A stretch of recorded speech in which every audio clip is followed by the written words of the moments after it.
Hello बच्चों आपका हमारे YouTube चैनल दीपक सर क्लासेस में स्वागत है।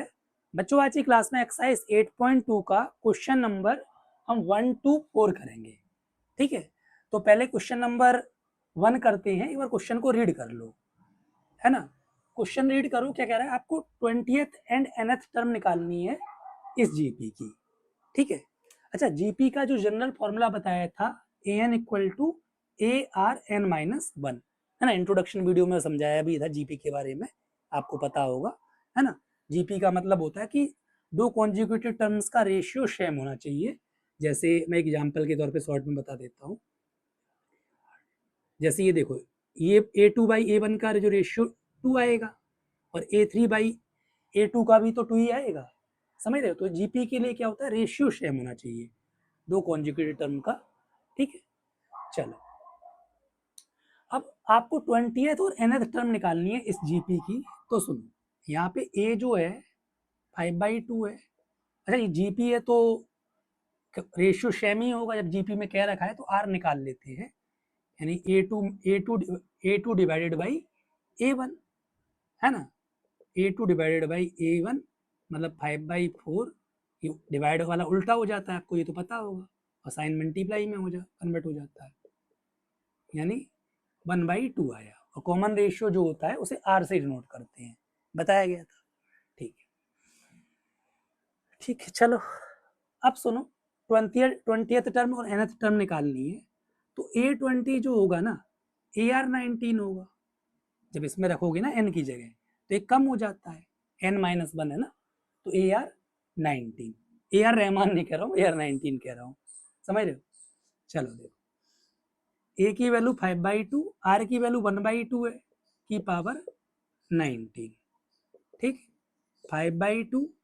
अब आपको भी पता है सेपरेट पे पावर हो जाती है, जब होल पे पावर होती है ना तो सेपरेट पे हो जाती है। तो 1 की पावर 19 1 ही होगा, और 2 की पावर 19 को मैं 2 की पावर 19 अभी के लिए लिख देता हूँ। ठीक है, चलो अब ये 5 अपॉन ये मल्टीप्लाई में बेस सेम है, पावर ऐड हो जाएगी तो 2 की पावर 20 हो जाएगा। ठीक है, अच्छा एक बार आंसर देख लेते हैं कि वो आंसर इसे सॉल्व करके दे रहा है या ऐसे ही छोड़ दे रहा है। ठीक है, 8.2 है ना,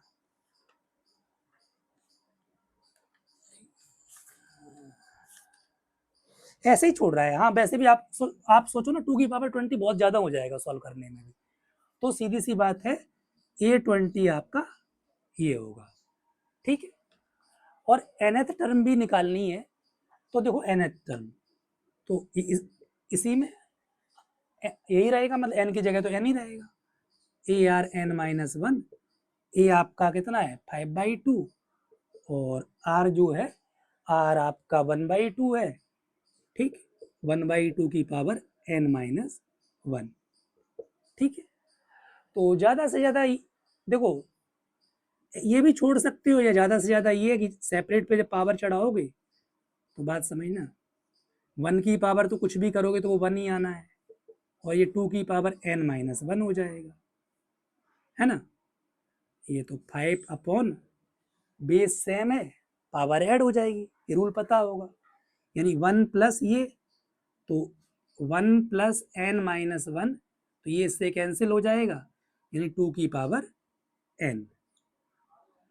बात समझ में आ रही है, ठीक है ना। तो ये हमारा आंसर हो गया। ठीक है, चलो अब देखो क्वेश्चन नंबर 2 करते हैं। इसमें पहले हम गिवन में लिख लेते हैं क्या दिया है। आपको जीपी की 8 टर्म दे रखी है, यानी A8 जो दे रखा है 192 दे रखा है, और कॉमन रेशियो मतलब R2 दे रखा है। ठीक, ठीक है, आपको फाइंड क्या करना है वो भी समझो। 12th टर्म हमें निकाल ली है, टू फाइंड A12 मतलब AR11, A12 AR11 होगा, है ना। चलो अब समझना, A8 दिया है तो A8 को AR7 लिख सकता हूं, इसमें जब रखोगे तो AR7 हो जाएगा। R की वैल्यू कितनी है, R की वैल्यू 2 है, तो 2 की पावर 7, अब a निकालने के लिए ये 2 की पावर 7 किस में चली जाएगी, डिवाइड में। समझ में आ रही है? ठीक है, अब इधर आ जाओ। तो 2 की पावर 7 जो होगा वो पता है कितना होगा, 2 की पावर 5 32 होता है, और 6 हो जाएगा 64, और 64 इंटू 2 यानी 2 की पावर 7 128 होगा। समझ में आ रहा है? तो 192 डिवाइडेड बाई 128। अब ये कैंसिल आउट कर लेते हैं किसी बड़े नंबर से, 4 से ही कर दूं, हाँ 4 से कर देता हूँ।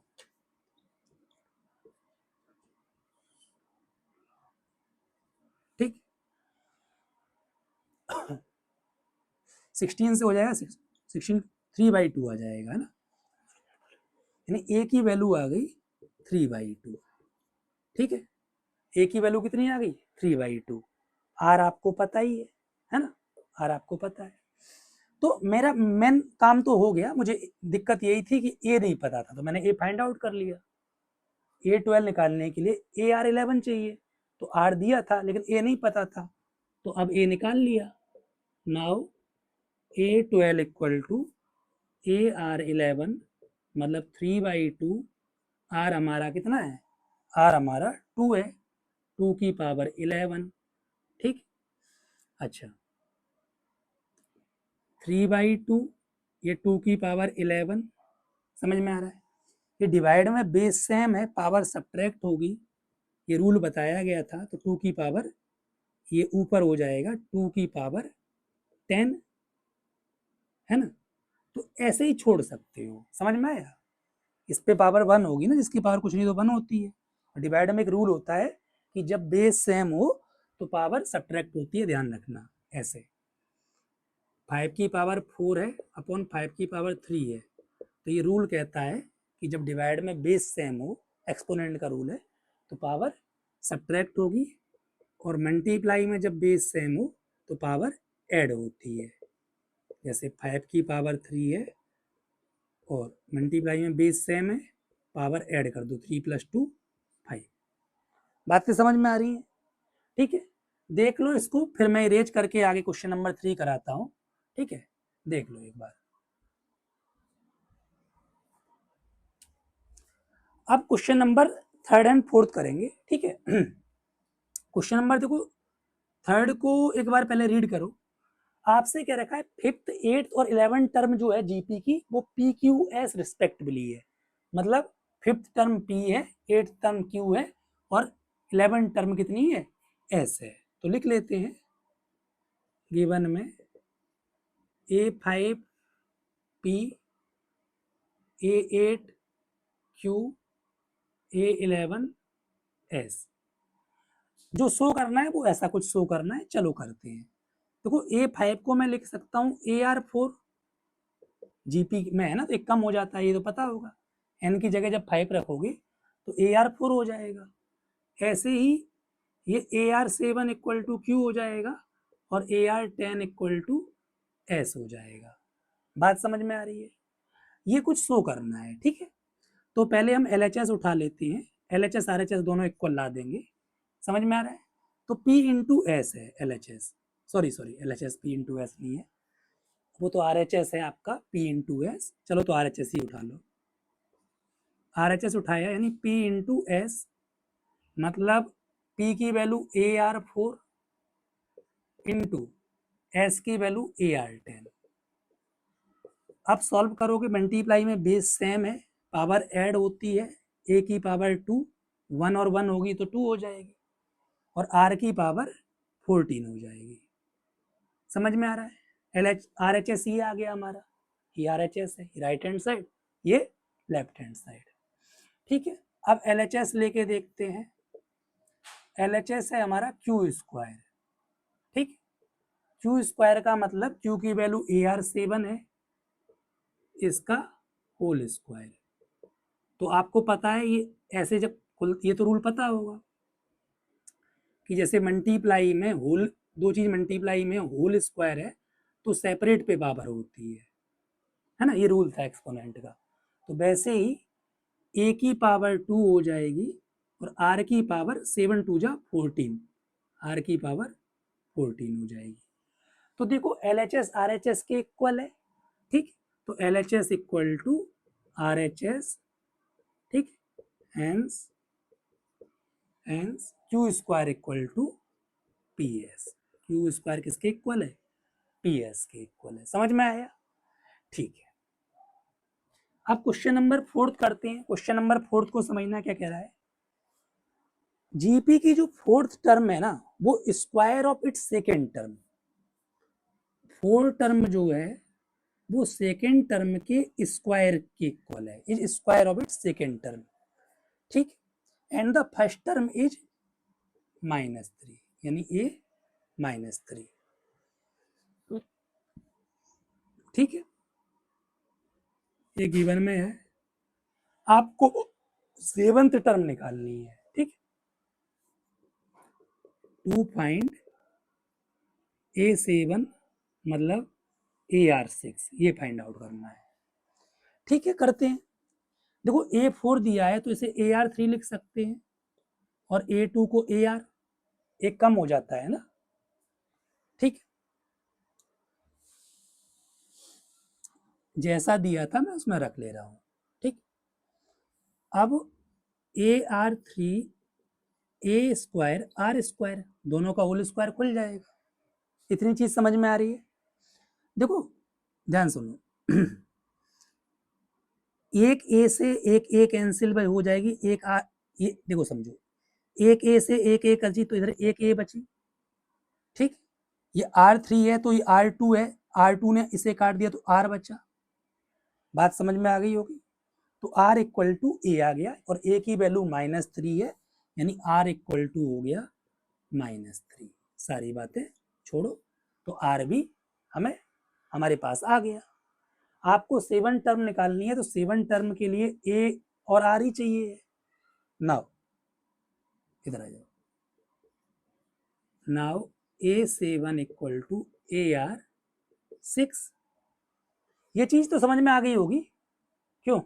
अगर नहीं आ रही है तो सुनो, एक काम कर लो, ये ए वाले एक साइड कर लो, आर वाले एक साइड कर लो, जैसे समझना, ये R3 है, ये R स्क्वायर है तो इधर मल्टीप्लाई में इधर डिवाइड में आ जाएगा, ए की पावर 2 है, ये ए मल्टीप्लाई में इधर डिवाइड में आ जाएगा।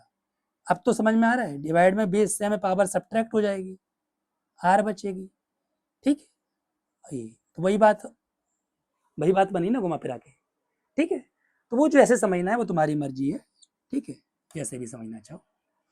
अब देखो ए की वैल्यू ए आर मतलब दोनों की वैल्यू सेम है, ठीक है, कुछ गड़बड़ तो नहीं हो रहा है।